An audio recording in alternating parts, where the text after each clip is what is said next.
la Fundación de Educación Ambiental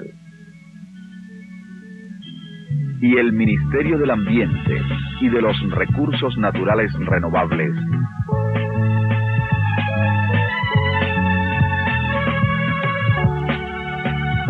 presentan Un hombre preocupado.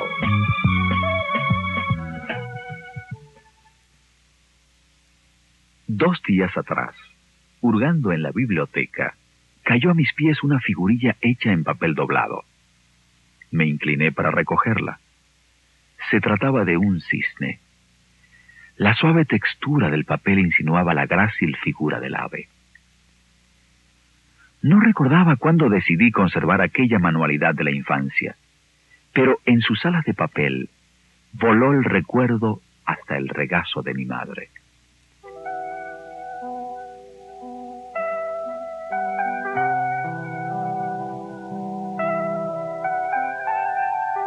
Mujer delicada, amante de las bellas artes, distribuía la semana entre sus diversas aficiones. Así el lunes lo dedicaba a la pintura, el martes a labores de costura y bordado. El miércoles estaba estrictamente reservado a la poesía, leyendo a sus autores favoritos o ensayando sonetos de delicada consonancia. El jueves lo ocupaban las clases de música. En esta tarea estaba involucrada toda la familia, y cuando protestábamos, recordaba a Mozart, al cual ponía como ejemplo de talento y voluntad. ¿Sabías que a los 6 años ya el joven Wolfgang Amadeus escribía minués y alegros? Y bien que lo sabía yo, tan voluntarioso como duro de oído, para aflicción de mi madre. El viernes lo ocupaban las labores de origami, el milenario arte japonés de figuras en papel doblado. Mi hermana, bajo la hábil dirección de mamá, daba vida a flores y animales de las más variadas especies. Una de estas sesiones, la recuerdo muy bien, sirvió a mamá, gran amante de la naturaleza, para darnos una lección imborrable que indudablemente ha determinado la vocación conservacionista y el interés que ha caracterizado nuestra existencia por todo cuanto concierne al mundo en que vivimos. Había señalado yo la necesidad de separar plantas de animales, pues imaginaba que eran dos mundos distintos que no debían mezclarse en aquella forma arbitraria, como lo hacía mi hermana. Mi madre pronto me sacó de mi error y con aquella inefable mezcla de misticismo y ciencia que la caracterizaba, nos impartió la primera lección de ecología. La naturaleza es la obra perfecta de un gran artista que ha sabido colocar los elementos que la componen en tan armonioso equilibrio que ese fenómeno maravilloso como es la vida puede evolucionar por sí mismo y desarrollarse en una interrelación constante y permanente. El proceso de la vida es circular. Nuestro planeta, las estrellas, las órbitas en que se mueven, el universo mismo, según lo explica Alberto Einstein, y el ciclo de la vida, todo es circular. Todo comienza y termina para volver a comenzar en una rotación infinita. La muerte no existe, exclamó para nuestro asombro. Es sólo el retorno a un nuevo comienzo. Infinidad de plantas y animales son desintegrados constantemente para ser reincorporados al suelo. Es el laboratorio del planeta donde se cumplen procesos biológicos y químicos destinados a transformar la materia orgánica e inorgánica en alimento asimilable por las plantas. De esta forma, las plantas se constituyen en el primer eslabón de una cadena alimenticia que se cierra sobre sí misma. No comprendía yo bien el asunto, pero la paciencia infinita de aquel ser preocupado y estudioso traía luz sobre las brumas de mi ignorancia. ¿Quiénes se comen a las plantas?, me preguntó. Y yo le respondí que las vacas. En efecto, las vacas y todos los demás animales comúnmente llamados herbívoros prosperan en su hábitat. en el cual sus comunidades vegetales predilectas estén presentes e intactas. Los animales zoófagos o carnívoros se mantienen de los herbívoros, y las pocas especies heterófagas u omnívoras, o sea, que comen plantas y carne indistintamente, prosperan cuando cualquiera de los dos tipos de alimentos están disponibles. Mi hermana intervino entonces para decir que yo era un omnívoro, a lo que mamá respondió afirmativamente, complacida por la deducción de mi hermana menor. Pero para mí, el asunto no tenía ninguna gracia, pues adivinaba en el brillante ingenio de la niña el deseo de llamarme animal sin exponerse a las consecuencias. Mamá tenía un semillero de especies vegetales autóctonas y aclimatadas. Representantes de las especies arbóreas de Caracas germinaban en macetas y ya suficientemente crecidas eran obsequiadas por mamá a sus amistades o sembradas en donde se pudiera, en un afán por combatir la acción devastadora de quienes se empeñaban en convertir este espléndido valle en una gran ciudad. Igualmente, poseía mamá un pequeño museo de especímenes animales y vegetales. La tarea de coleccionar y además visitar museos la consideraba fundamental en el proceso de aprendizaje. Si siempre fui duro para la música, en cambio los latinismos me resultaban un juego de niños.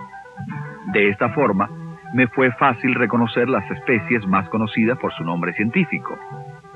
Mis dos árboles favoritos pertenecen a la familia de las Bignoniaceae y son la Tabebuia crisanta, conocida por todos como araguaney, y la Tabebuia rosea o apamate. Mamá había construido una caja de tierra valiéndose de una antigua pecera.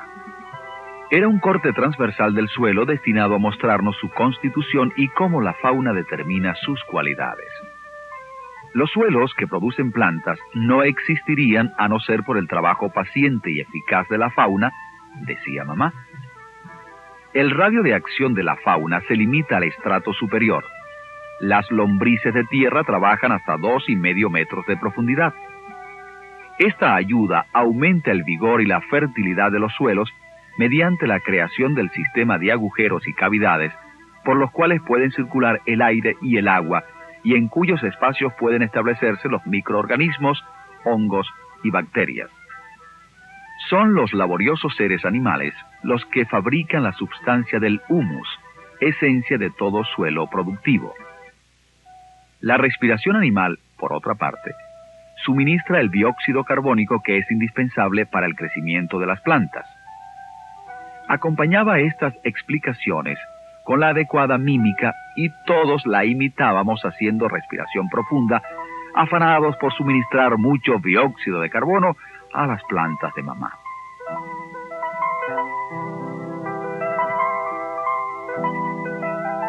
Una vez, en un parque, nos demostró cómo la fauna también ayuda a las plantas dispersando las semillas y proveyendo pequeñas raciones de abono. Un pajarito colaboró dejando caer un poco de su abono sobre mi cabeza, haciéndome objeto de las burlas de mi hermana. A pesar de que veíamos plantas por todas partes, mamá nos dijo que el reino animal era en número de especies aproximadamente 4 veces mayor que el reino de las plantas, pero que ambos reinos dependían el uno del otro, como lo demostraban las interrelaciones que constantemente detectábamos. ¿Se han fijado en las flores? Sería difícil no encontrar algunas abejas rondando. Su intención es obtener de ellas el polen para producir la miel, pero involuntariamente están cooperando en la reproducción de las plantas. El polen, durante la ronda diaria, es llevado de flor en flor por las abejas, permitiendo así la polinización. De esta manera, las especies tienen garantizada la supervivencia. Tarea similar cumplen los pájaros. Al comer los frutos también tragan las semillas o las dejan caer al suelo. Si las tragan, luego las expulsan en otros lugares lejanos. Allí germinan y la especie se difunde en grandes extensiones de territorio. A propósito de las aves, en una visita que hice recientemente a las siembras de arroz en el estado Guárico, pude constatar una vez más cómo cualquier acción que ejerza el hombre sobre la naturaleza tiene inevitablemente sus consecuencias. El cultivo de esta región ha redundado en una tan grande proliferación de patos que estos han llegado a convertirse en una plaga. Finalmente, la solución que se ha encontrado es permitir la cacería controlada, ya que resulta la más ventajosa y exenta de los riesgos de otros métodos como el uso de morteros y cohetes, que son una carga económica para los agricultores, o el empleo de sustancias altamente tóxicas que, si bien eliminan a los patos, también afectan otras especies animales. Recuerdo que mamá jamás permitía que se hiciese daño a los animales. Hoy, al tener noticia de estos procedimientos, no puedo evitar sentir cierto malestar, producto de mis ancestrales convicciones, pero hay que reconocer que es una acción necesaria. Todo cuanto mamá me enseñaba resultaba útil en mis estudios. Siempre conté con el apoyo de mamá. Solícita y estudiosa, participaba de mis labores escolares, motivándome y planteándome incógnitas que debía siempre despejar. Recuerdo una tarea en que se me pedía explicar la relación de la vida vegetal y animal. Me quedé boquiabierto, pues para mí las plantas y los animales eran mundos distintos, cuyas relaciones me resultaban imprecisas. Mamá acudió en mi auxilio, no para dictarme la respuesta, sino para hacerme extraerla de sus amenas explicaciones. Aunque en aquellos tiempos no existían las mismas facilidades que hoy en día para desplazarse por el territorio nacional, la necesidad de mis padres de estar en contacto con la naturaleza había creado el hábito en mi familia de destinar las vacaciones escolares a viajar a las distintas regiones de Venezuela. De esta forma, a tan temprana edad, conocía yo prácticamente toda la zoogeografía del país, concepto que mi madre nos explicaba. Es la parte de la ciencia llamada biogeografía, que estudia la relación clima, suelos, flora y fauna de paisajes y regiones, la evolución y dinámica actual de las áreas de distribución de los animales y las relaciones recíprocas entre dichas áreas y el hombre. Mamá acudía a su experiencia para ayudarme a encontrar respuestas. ¿Recuerdas cuando estuvimos en la hacienda de tu abuelo? ¿Cómo no recordarlo? El viejo criaba ganado y cultivaba plátanos al sur del lago de Maracaibo. No íbamos con frecuencia por razones evidentes, pero cuando lo hacíamos, los 15 o 20 días que permanecíamos allí, volaban como las golondrinas al amanecer. De noche sentíamos el rugido profundo y lejano del tigre y el aullido de los monos. Aquella selva lluviosa era un misterio incitante y ominoso. Los gigantescos árboles de tronco notablemente recto y liso, las copas a más de 30 metros del suelo, la abundancia de plantas trepadoras o enredaderas, la variedad de animales, perezas, lapas, osos hormigueros, el tucán, los multicolores papagayos. El álbum de mamá contenía no solo nuestras imágenes, sino una variadísima muestra de todo cuanto le pareciera interesante. Evidentemente, mamá aplicaba en sus estudios métodos científicos. El proceso de clasificación le permitía ordenar datos para facilitar una posterior investigación. Cambió la página y me preguntó si recordaba el viaje que habíamos hecho a Mérida el año anterior. Y cómo no, subir por aquellas montañas tan altas era una aventura plena de emociones. Me hizo evocar el bosque, cuyos árboles estaban coronados por una faja de nubes. Me explicó que esas nubes no eran otra cosa que agua condensada producto de la fuerte evaporación en la llanura. Aquí los árboles también alcanzan grandes dimensiones y sus hojas son perennes. Este es un bosque nublado. Aunque la fauna es de difícil precisión por la capacidad de traslación de los animales, se puede encontrar numerosa variedad. Está el mapache, el gavilán real, el mono capuchino y hasta el oso frontino. Con estas fotos y la evocación de aquellas vacaciones, mamá se las ingenió para explicarme lo que es una zona de vida. Es una clasificación, dijo, por la cual se define cuantitativamente la relación que existe en el orden natural entre los factores principales del clima, como son la biotemperatura, precipitación, humedad ambiental y la vegetación. «Oye, yo estuve en ese cementerio de árboles», exclamé. Se trataba de un aserradero en Barinas que habíamos visitado algún tiempo atrás durante una gestión de negocios de papá. Aquellos inmensos troncos habían pertenecido a árboles talados en bosques deciduos, dijo mamá. Y al ver mi perplejidad me explicó que así se llamaban los bosques cuyos árboles pierden las hojas entre noviembre y diciembre hasta abril, pero que durante la estación lluviosa retoñan de nuevo y el bosque se vuelve completamente verde.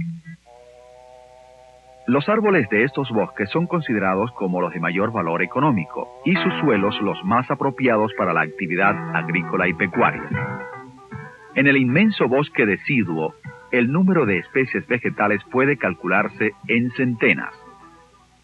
Me mostró fotos del mijao, el merey, el jobo, araguaney y madereros como la caoba, el jabillo y el cedro.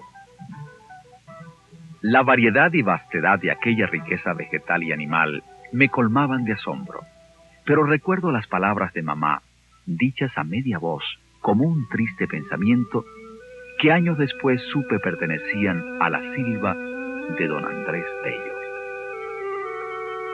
Mas, oh, si cual no cede, el tuyo fértil zona a suelo alguno, y como de natura esmero ha sido, de tu indolente habitador lo fuera. La poética reflexión escapó a mi entendimiento en aquella época. Los años se encargarían de clarificar su profunda amargura. Oh, si al falaz ruido la dicha al fin supiese verdadera anteponer, que del umbral le llama del labrador sencillo, lejos del necio y vano fasto, el mentido brillo, el ocio pestilente ciudadano. Cualquier análisis, cualquier estudio de la tierra, irremediablemente nos hace converger en el hombre. Usufructuario de este planeta, el único que rompe el equilibrio, la armonía entre flora y fauna, talando y cazando, entre agua y atmósfera, corrompiendo y contaminando. ¿Por qué ilusión funesta aquellos que fortuna hizo señores de tan dichosa tierra y pingüe y varia, al cuidado abandonan y a la fe mercenaria las patrias heredades, y en el ciego tumulto se aprisionan de míseras ciudades?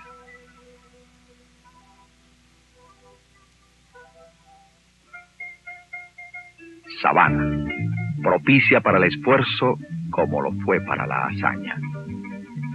Mamá, parafraseando a Gallegos, nos decía que si la sangre llanera en gran medida nos había dado la libertad política, no podíamos esperar menos del suelo llanero, que junto a las zonas agrícolas nos podía dar la libertad económica. La riqueza petrolera comenzaba a florecer y con pesar veíamos la sucesiva emigración de hombres del campo hacia esos otros campos, los petroleros. Pero mamá, con un aire profético, decía que tarde o temprano tendríamos que retornar a la tierra, porque aquella tentación negra no duraría para siempre. Hoy, todavía los inmensos pastizales esperan mejores días, la toma del relevo. Allí están los morichales o mata llanera, y las bandadas de blanco inmaculado, las manadas de vacuno y caballar. Mi tarea había sido casi terminada. Una vez vista la zona xerófita con su vegetación desértica y chaparrales, los bosques semisecos con sus espinares y cujizales, y los bosques secos, mejor conocidos como cardonales, subimos a los páramos donde no existen árboles. Las montañas, arropadas de frailejones, se apretujan unas con otras para resistir el frío del erguido monte siempre cano. La frágil figurilla de papel, aún en mi mano, a pesar de los gratos recuerdos que evoca de mi infancia, hoy en día se presenta como una caricatura. El arte y la imaginación desplegadas en confeccionarla distan mucho de la magnificencia de la obra natural. Ojalá la hermosa relación de estas fantasías vivas, danzantes entre el verde follaje, en armoniosa convivencia con su medio, sigan siendo el símbolo de este planeta azul.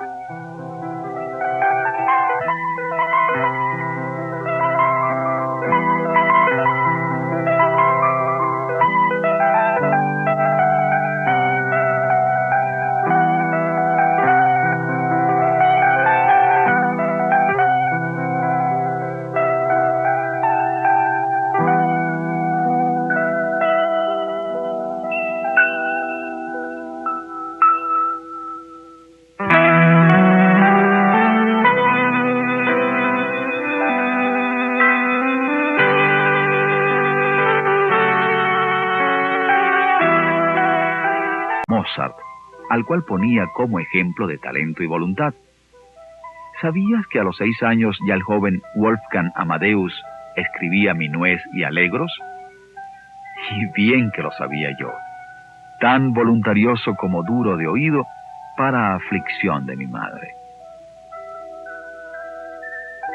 El viernes lo ocupaban las labores de origami, el milenario arte japonés de figuras en papel doblado. Mi hermana, bajo la hábil dirección de mamá, daba vida a flores y animales de las más variadas especies. Una de estas sesiones, la recuerdo muy bien, sirvió a mamá, gran amante de la naturaleza, para darnos una lección imborrable que indudablemente ha determinado la Fundación de Educación Ambiental y el Ministerio del Ambiente y de los Recursos Naturales Renovables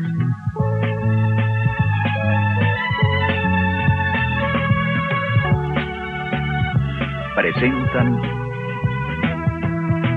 Un hombre preocupado.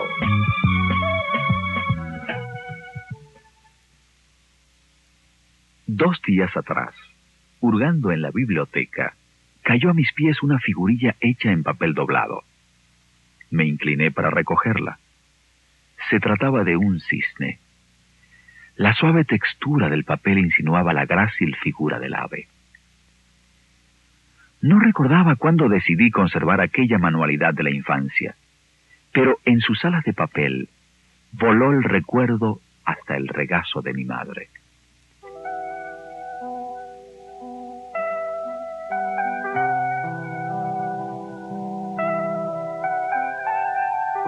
Mujer delicada, amante de las bellas artes, distribuía la semana entre sus diversas aficiones. Así el lunes lo dedicaba a la pintura, el martes a labores de costura y bordado. El miércoles estaba estrictamente reservado a la poesía, leyendo a sus autores favoritos o ensayando sonetos de delicada consonancia. El jueves lo ocupaban las clases de música.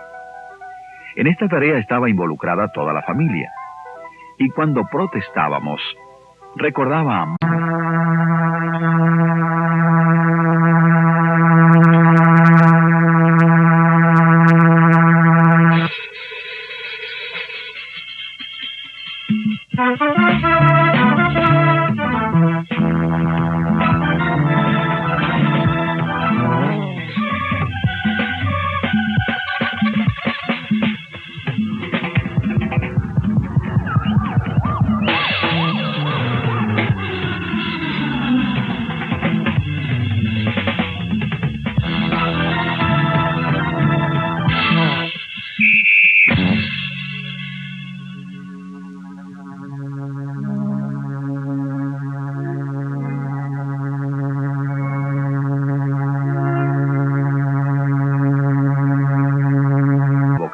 conservacionista y el interés que ha caracterizado nuestra existencia por todo cuanto concierne al mundo en que vivimos. Había señalado yo la necesidad de separar plantas de animales, pues imaginaba que eran dos mundos distintos que no debían mezclarse en aquella forma arbitraria, como lo hacía mi hermana. Mi madre pronto me sacó de mi error y con aquella inefable mezcla de misticismo y ciencia que la caracterizaba, nos impartió la primera lección de ecología. La naturaleza es la obra perfecta de un gran artista que ha sabido colocar los elementos que la componen en tan armonioso equilibrio que ese fenómeno maravilloso como es la vida puede evolucionar por sí mismo y desarrollarse en una interrelación con